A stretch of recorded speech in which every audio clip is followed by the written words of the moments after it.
Driver అన్న ఏం జరుగుతూ ఉంది? మన దేశ రాజధాని ఢిల్లీ జంతర్ మంతర్ కాడ ఏం జరుగుతూ ఉంది? ఎందుకు కేంద్ర ప్రభుత్వం సిబ్బంది, పోలీస్ సిబ్బంది, కేంద్ర ప్రభుత్వం బలగాలు అమాయకులైన నిరుపేద స్టూడెంట్ల మీద దాడులు చేస్తూ ఉన్నారు? దీన్ని డ్రైవర్ సమాజం అంతా కూడా ఖండిస్తూ ఉంది. చాలా దారుణం, ఇది చాలా అన్యాయం.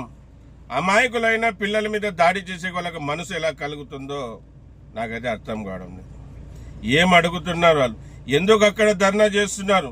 ఎందుకు దేశ రాజధానికి వెళ్ళారనే విషయాన్ని గ్రహించకుండా ఆ పిల్లల మీద ఇష్టం వచ్చినట్టు కొట్టడం, ఎంతోమందికి చేతులు ఇరిగాయి, ఎంతోమందికి తలలు పలగాయి.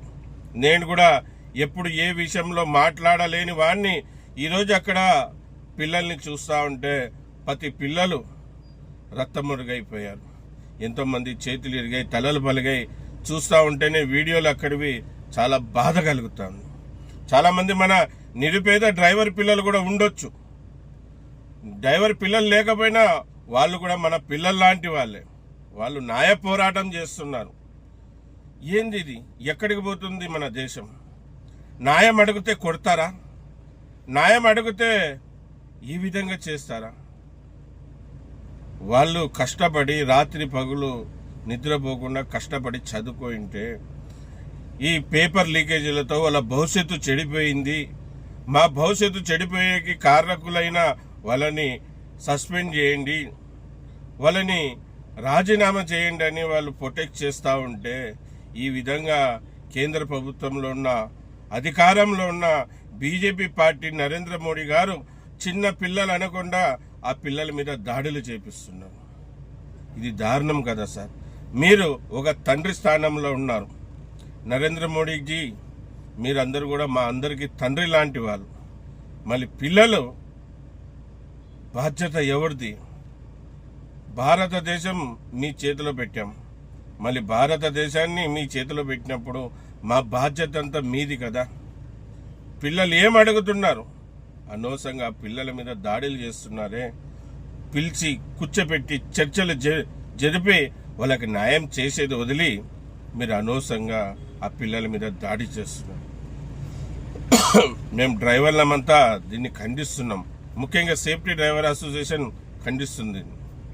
మళ్ళీ దీని మీద నిరసన ఖచ్చితంగా మేమందరం కూడా డ్రైవర్ సమాజం నుంచి కూడా తెలియపరుస్తాం. డ్రైవర్ అన్నలారా, ఈరోజు అక్కడ స్టూడెంట్ల మీద దాడిని ప్రతి డ్రైవర్ ఖండించాలి. ఎందుకంటే డ్రైవర్ అన్న దాంట్లో మన డ్రైవర్ బిడ్డలు ఉంటారు. డ్రైవర్ బిడ్డలు ఉండకపోయినా వాళ్ళందరూ కూడా మన బిడ్డలు లాంటి వాళ్ళే. వాళ్ళు న్యాయ పోరాటం చేస్తున్నారు. వాళ్ళకి జరిగిన అన్యాయం గురించి మాకు న్యాయం కావాలని న్యాయం కోసం పోరాడుతున్నారు. అటువంటి పిల్లలకి డ్రైవర్ సమాజం అంతా, డ్రైవర్ యూనియన్లంతా సపోర్ట్ ఉండాల్సిన అవసరం ఉంది. అది చూస్తుంటే మీ గతంలో పెద్దలు, పూజలు, గౌరవనీయులు మనకి స్వాతంత్రం తెచ్చినది ఇదే విధంగానేమో. ఏ విధంగా కొడుతున్నారు పిల్లల్ని, అప్పుడు కూడా మన పెద్దలు, పూజల్ని ఆ విధంగానే కొట్టారేమో బ్రిటిష్ వాళ్ళు. స్వాతంత్రం కోసం అప్పుడు మన వాళ్ళు కూడా ఆ విధంగానే దెబ్బలు తిన్నారేమో. ఈరోజు అమాయకులైన పిల్లల్ని ఆ విధంగా కొడుతున్నారు కదా. అంటే వాళ్ళు న్యాయం కోసం ప్రొటెక్ట్ చేయడం తప్ప? అప్పుడంటే తెల్లదొరలు, బ్రిటిష్ వాళ్ళు మనని కొట్టారంటే దానికి అర్థం ఉంది. మన వాళ్ళు మనని కొడతా ఉంటే బాధ కలగదా? చాలా బాధ కలుగుతుంది. మళ్ళీ దీన్నైతే మేము నిరసిస్తున్నాం. ఖచ్చితంగా పిల్లలకి న్యాయం దొరికేంతవరకు డ్రైవర్ సమాజం అంతా కూడా ఆ పిల్లలతో పాటు ఉంటుంది. ఆ పిల్లలకి సంపూర్ణ మద్దతు డ్రైవర్లు, డ్రైవర్ సంఘాలు కూడా ఇస్తారని ఈ వీడియో ద్వారా తెలియజేస్తున్నాను. మరి నా వీడియో చేసే ప్రతి డ్రైవర్ అన్నకి మీరు కూడా ఆ పిల్లలకి ఏదో ఒక రూపంలో సపోర్ట్ తెలపండి. మనం కూడా వాళ్ళ కోసం ధర్నాలు చేయాలి, వాళ్ళ కోసం మనం కూడా నిలబడాలి. కానీ మన డ్రైవర్ సమాజం ఎందుకో ఏ దానికి స్పందించడం లేదు. మన డ్రైవర్ సమాజం ఏ దానికి ముందుకు రాగా మాలాంటి లీడర్లు కూడా ఏది కూడా స్పందించడానికి పిలిపిడకపోతున్నాం. మేము వెనక్కిపోతున్నామంటే మీ డ్రైవర్ల సపోర్ట్ లేని కారణంగానే.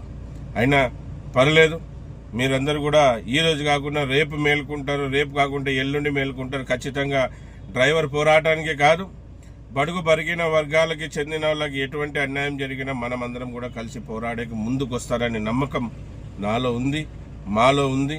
ఖచ్చితంగా మనం అందరం కలిసి రాబోయే రోజుల్లో పోరాడదాం. అందరికీ నమస్తే, సలాం అలైకుం, జై భీమ్, జై హింద్, జై డ్రైవర్, జై డ్రైవర్.